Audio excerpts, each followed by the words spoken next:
voilà.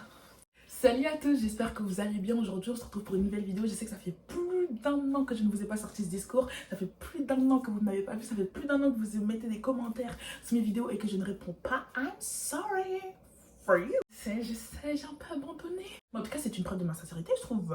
Je ne voulais pas faire de vidéo, je n'ai pas fait de vidéo. Je me suis pas forcée pour la YouTube monnaie et toute la fameusserie. Aujourd'hui on se retrouve pour une nouvelle vidéo comme vous l'avez vu sur mon déménagement au Canada. Parce que oui, vous avez loupé quelques petits trucs pendant cette année. Fini mon DUT en génie biologique, option industrie alimentaire et biologique. Maintenant c'est un BUT de ce que j'ai compris, et l'option que j'ai faite s'appelle maintenant SAB. Je ne sais pas du tout ce que ça veut dire, mais ça s'appelle comme ça. C'est pour vous donner une petite explication. Cette année a été très compliquée pour moi. La deuxième année, je l'ai pas très bien vécu. Ça a été très compliqué, malgré que j'étais beaucoup mieux lotie. J'avais un autre logement au Crous que je ne vous ai pas montré. Ça a été très compliqué pour moi. Je suis tombée malade. Pas physiquement pardon, mais mentalement je suis tombée malade, ce qui a été très compliqué à gérer avec les études. Le corps enseignant a été super avec moi, mais c'est vrai que ma mère avait un peu peur. Je pouvais pas trop vous montrer de trucs et tout parce que ma mère avait un peu peur que je sois mise dans une case à cause de ça, et que ça me pose un problème pour ma poursuite d'études après.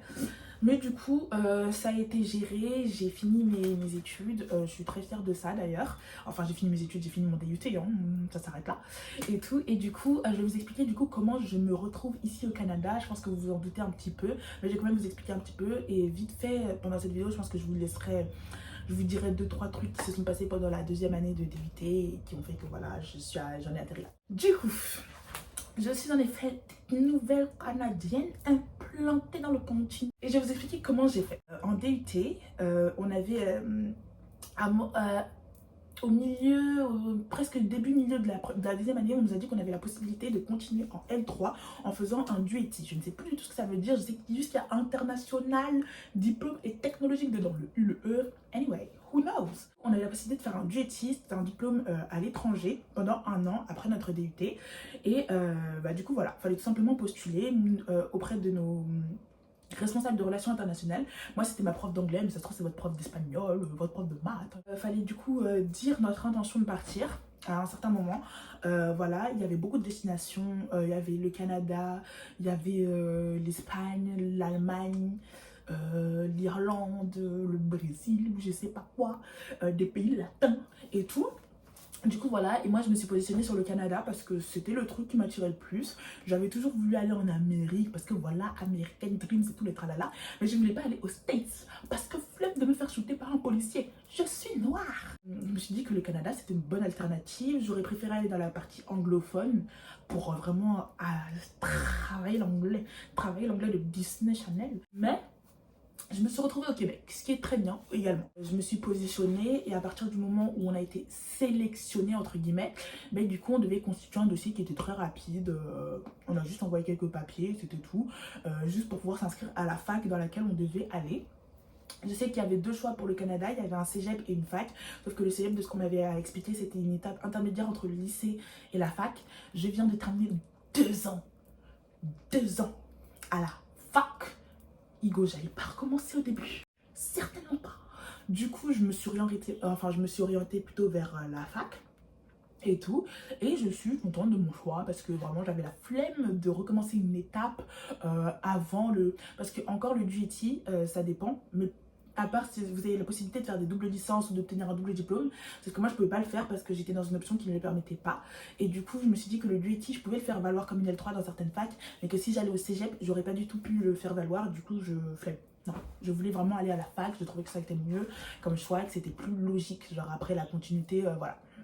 Du coup je me suis positionnée, j'ai été retenue, je mets beaucoup de guillemets parce qu'en fait c'était pas très difficile la sélection je crois. Enfin juste à un moment donné on a eu des petites prières parce qu'il fallait quand même sélectionner entre tous les élèves qui devaient partir. Mais j'ai été retenue et du coup j'ai commencé à faire les préparatifs, ce qui a été un peu long par contre en ce qui concerne les documents d'immigration en fait. Parce que du coup pour venir il m'a fallu un CAQ, un certificat d'acceptation du Québec. Ça coûtait de l'argent, je sais plus combien, mais ça coûtait entre 80, je crois, hein, 80, un truc dans le genre. Entre 80 et 150 euros, c'est une marge qui est très large, mais c'est 80 à 150 euros. Du coup voilà, ça je l'ai obtenu lentement, mais je l'ai obtenu du premier coup. Et ensuite après, il m'a fallu un permis d'études pour venir étudier là. Parce que franchement, les Canadiens, ils sont là, mais ouais, on cherche du travail, on cherche des gens qui sont motivés pour faire du travail, mais pour venir dans votre pays. Bref, je m'emporte. Du coup, je vous disais que c'est assez compliqué, mais en tout, pour venir, ça m'a demandé un CAQ et un permis d'études. Et en même temps que mon permis d'études, du coup, en fonction de la situation, ils te donnent soit un visa, soit un AVE. Et moi, ils m'ont donné un AVE. Au début, je disais, je n'ai pas de visa et tout. Mais en fait, tout est passé au contrôle des douanes, au contrôle de ceci, au contrôle de cela. L'AVE, ça a suffi. Du coup, j'étais contente. Je me suis dit, ils vont pas me contrôler là-bas jusqu'à me bloquer à l'aéroport. Mais ce n'est pas ce qui s'est passé, donc j'étais contente. J'ai acheté mes billets d'avion. C'est vrai qu'en fait, ils te prennent en charge l'année scolaire, donc l'année n'est pas payante. Mais tout le reste, tu dois prendre tout en charge. C'est-à-dire l'appartement, ta nourriture, tout ça, ton transport, tu dois tout prendre en charge. Il n'y a rien qui paye, il n'y a personne qui paye. Du coup, voilà, ce que j'ai fait, c'est que j'ai eu la chance de ma vie de trouver des billets d'avion genre extrêmement peu chers sur le site d'Air Canada. J'ai acheté mon aller à 117 € pour Paris-Montréal.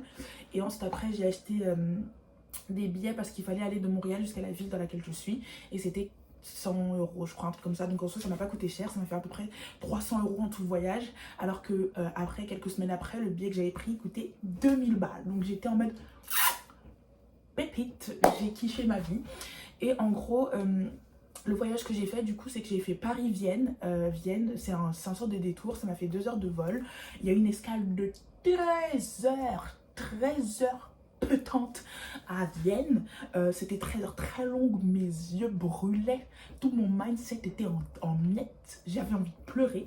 13 heures à Vienne et ensuite après j'ai fait Vienne-Montréal, c'était 9 heures à peu près de vol.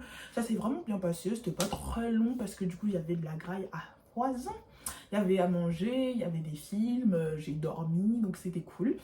Et ensuite après, une fois que je suis arrivée à Montréal, j'ai passé une nuit à Montréal, une nuit que j'ai kiffé, franchement, c'était hyper cool. Parce que du coup, j'ai pu un peu visiter, sachant que j'allais pas rester à Montréal, j'ai pu un peu visiter, j'ai goûté des trucs, j'ai goûté leur McDo pour la première fois de ma vie. That was weird, strange. J'ai goûté leur McDo pour la première fois de ma vie, déjà j'ai goûté à leurs taxes, parce que... Alors comment j'ai écarté mes yeux, j'ai goûté à leurs taxes parce qu'en fait ici c'est vraiment comme aux États-Unis, c'est-à-dire qu'en gros tu vois un prix affiché c'est 2 $, tu vas à la caisse c'est 2,80 $ parce qu'en gros ils te rajoutent les taxes après. Donc le prix affiché n'est jamais le prix que tu vas payer. Donc moi, petite française qui a l'habitude de payer mes 2 € pile quand je vois un article affiché à 2 €, j'étais un peu sous choc. Où est-ce qu'il est en train de partir mon argent là? J'ai pris un petit hôtel juste à côté de la gare d'autocar. Du coup voilà, j'ai fait mes petits va-et-vient et tout pendant la soirée. Le matin aussi pareil, je suis allée me balader, c'était cool. Et le lendemain j'ai pris mon autocar, 6 heures, 7 heures de route pour aller dans la ville en question. Ça va, c'était pas non plus très chiant, sauf que du coup l'autocar il nous avait promis le wifi monts et merveilles, c'était 200 mots par personne. 200 mots par personne, regardez les yeux qui s'écarquillent. Heureusement j'ai pris un forfait Bouygues, voilà, j'avais la 4G. Parce qu'en fait, genre, j'avais un abonnement Bouygues qui, jusqu'à l'année prochaine, genre, m'engageait, j'étais obligée de rester chez Bouygues. Et en fait, c'était soit je gardais cet abonnement qui me coûte 50 balles par mois, soit je gardais cet abonnement et je me prenais un nouvel abonnement en arrivant au Canada, ce qui prendrait du temps et tout, non. Soit je gradais juste mon abonnement. Et du coup, genre, j'ai pris un abonnement chez Bouygues qui coûte 70 € par mois. Mais en gros, j'ai 240 Go en France et 130 Go hors de la France, donc 130 Go au Canada, sachant que de base j'avais 90 Go et je m'en sortais très bien, très bien. 90 Go, appel SMS limité, donc franchement quand je suis arrivée au Canada, il n'y a pas eu de problème, je pouvais appeler comme je voulais, etc. C'est juste le décalage horaire, 6 heures de décalage horaire que tu prends dans la gueule, t'étais là, mais ma famille dort, alors que moi c'est à peine le début de soirée. Mais du coup voilà, ça a été pas très compliqué, c'était un voyage assez cool. Et quand je suis arrivée dans la ville, ça n'a pas été compliqué de trouver le logement. J'ai juste pris un bus et je suis arrivée. En ce qui concerne le logement, du coup, c'est comme je vous l'ai dit, c'est à vous de trouver votre logement. Après, je sais qu'il y a des aides au niveau de la fac pour trouver ton logement. Sauf que ça débute au moment où tu arrives ici. Donc tu fais comment? Genre tu dois rester dans un hôtel jusqu'à ce que tu trouves un logement? Nope, c'est pas comme ça que ça se passe la vie. Du coup, dès que j'ai commencé à dire que j'allais au Canada, j'avais trouvé un logement. Parce que ici, franchement, les gens sont honnêtes au possible. J'ai trouvé un logement sur un groupe Facebook. Qui utilisait encore Facebook? Franchement, ça m'a sauvée. Alors que voilà. Et du coup, j'ai trouvé un logement. J'ai réservé avec le gars. Genre, le soir même, c'était bon. Il m'a envoyé un contrat. J'ai signé. Je lui ai renvoyé. Et de base, je devais payer 2 mois d'avance, un truc comme ça, pour réserver le logement. Parce que je m'étais pris hyper tôt. Mais du coup, on a négocié. J'ai payé que 1 mois et demi d'avance. histoire d'être sûr que voilà ils perdent pas d'argent pendant cet été, ce qui était normal. Et du coup voilà, j'ai pu arriver dans mon logement qui était conforme aux photos. On m'a très bien accueilli, il y avait un concierge qui était très sympa, qui m'a aidé à porter mes valises et tout, ça s'est bien passé. Et du coup maintenant je suis entrée dans la ville. J'ai fait un petit peu des petits tours et tout, genre pour repérer un petit peu les endroits, les supermarchés, des trucs comme ça. Et franchement la ville est assez cool, même si pour l'instant I don't do anything. C'est-à-dire que vraiment, je fais des allers-retours au supermarché, je mange, je dors dans mon lit confortable queen size. Mais en termes général, à part aménager mon appartement, faire les courses et manger, je ne fous rien. Je suis partie m'inscrire à la fac aussi par contre. Parce que c'est pas le même système que nous, on est inscrit en tant qu'étudiant, mais c'est pas permanent en fait, il faut que tu ailles t'inscrire à tes cours. Du coup voilà, je suis arrivée, je me suis inscrite à mes cours tout simplement. Et du coup bah, j'ai eu mon emploi du temps directement. Et en fait ici les cours commencent directement, c'est pas en mode t'as une rentrée en mode chillax, hey everybody, I'm here. Genre t'as une rentrée, genre t'as des événements de la rentrée qui sont organisés. Sauf que en même temps t'as rentré avec tes vrais cours lambda, genre ça commence directement, il ne blague pas, il ne blague pas. Du coup voilà, ma rentrée c'est lundi, on est samedi, ma rentrée c'est lundi. Et du coup j'ai eu mes horaires sont weird as fuck. Cause il y a des jours où j'ai pratiquement pas cours, genre 2 heures de cours dans la journée, lundi, mardi. Et le mercredi, je commence à 13h mais je finis à 21h45. 21h45, what the fuck is that? Et le jeudi, je sais plus à quelle heure je finis, je crois à 18h. Et par contre, le vendredi, j'ai pas cours. Donc ça va être cool pour visiter ou pour dormir aussi également. Parce que dormir, c'est important. Et du coup, voilà. Au niveau du système, comme je vous ai dit, c'est très différent quand même. La fac est assez grande. Après, j'ai pas encore tout visité. J'ai pu faire directement ma carte étudiante. Donc, c'est-à-dire que le système va assez vite. Une fois que tu es là, tout se met en place. Mais surtout, j'ai été rassurée de voir que déjà, au niveau de l'appartement, c'était bon. Parce que voilà, on peut se dire que ouais, les Canadiens sont honnêtes et tout. On ne sait jamais. Du coup, là, voilà, j'ai mon appartement. Je suis en train de l'aménager encore. Parce que là, c'est vraiment le début de l'aventure. Donc, voilà. Comme je vous le disais, je suis en train d'aménager mon appartement. Je suis vraiment désolée, je me répète un petit peu parce que iPhone ne veut pas comprendre que si je paye un iPhone pour avoir 128 Go, c'est pas pour avoir le même espace de stockage que mon 64 Go. S'il vous plaît, allez, fuck you. Fuck you. Du coup, je disais que j'ai mon appart, donc je suis assez contente.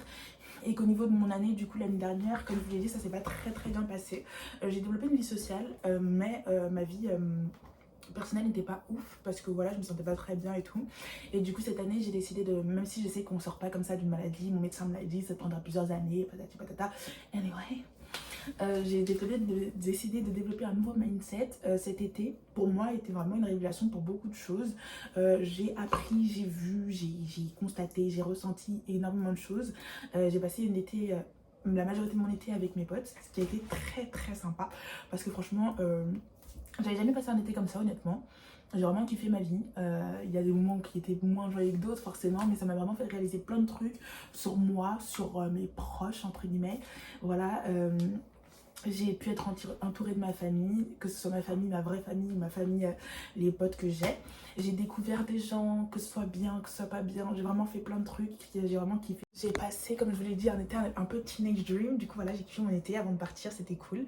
Et je suis revenue avec un nouveau mindset aussi, de nouvelles façons de penser parce que j'ai ressenti des trucs, comme je vous l'ai dit, mais pas forcément des trucs que positifs. Et je me suis dit que vraiment cette année, c'était les trucs que je devais essayer d'améliorer, pas pour les autres, pas pour les trucs, mais juste sur les trucs que je devais travailler dessus pour être plus heureuse dans ma vie. Vous voyez ce que je veux dire?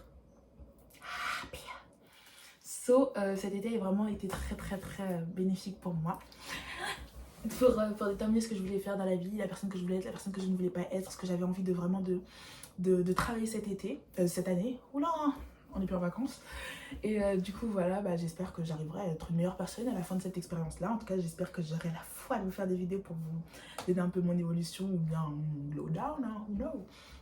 Mais du coup voilà, je suis contente d'être arrivée ici. Je pense que je vous ai à peu près tout expliqué, je crois, j'espère. Et du coup je vous laisse pour une prochaine vidéo. En tout cas je suis vraiment désolée pour tous ceux qui m'ont envoyé des messages sur YouTube et que je n'ai pas répondu. Sorry pour vous, je suis vraiment désolée, mais un peu, vous savez, maintenant je coupe un peu le contexte, j'avais plus du tout la foi de regarder YouTube parce que je me sentais vraiment plus bien, je pouvais plus, je luttais pour ma propre vie. Du coup voilà, je vous ferai des petits updates. N'hésitez pas à me jeter sur Insta pour voir un peu de stories, je sais pas, des trucs, hein. Écoutez, si vous voulez pas m'ajouter, vous m'ajoutez pas, hein. Mais genre histoire de voir à peu près comment c'est la vie ici, si vous comptez partir l'année prochaine ou pas après un BUT. Après un DUT? Non. Bref, vous avez capté ce que je voulais dire. L'année prochaine, vous n'allez pas finir votre BUT, c'est l'année d'après. voilà, si vous comptez partir pour un duty un jour, même venir dans la fac dans laquelle je suis, j'en sais rien. Mais du coup, n'hésitez pas à vous abonner, même si je vous promets pas d'être régulière, parce que franchement, j'ai décidé de ne plus faire de promesses que je ne pouvais pas tenir. Si je me sens bien, je vous ferai des vidéos. Si je me sens pas bien, je ne ferai pas de vidéos. Ou ça se trouve, si je me sentirais bien, je ne ferai pas de vidéo non plus. Who knows? Mais en tout cas, j'espère que cette vidéo vous avez kiffé. Je ne sais pas si j'ai des informations très intéressantes là-dedans. En tout cas, vous avez un petit update. Je suis diplômée. Voilà. Je suis diplômée. J'ai une nouvelle famille. Je déménageais au Canada. Voilà. J'ai une nouvelle mentalité. Mes sisters. Donc, tout va bien dans le meilleur des mondes. Enfin, I guess. Et du coup, voilà. On se retrouve pour une nouvelle vidéo. Bientôt, pas bientôt. Who knows? Bye. To my brother, she ours.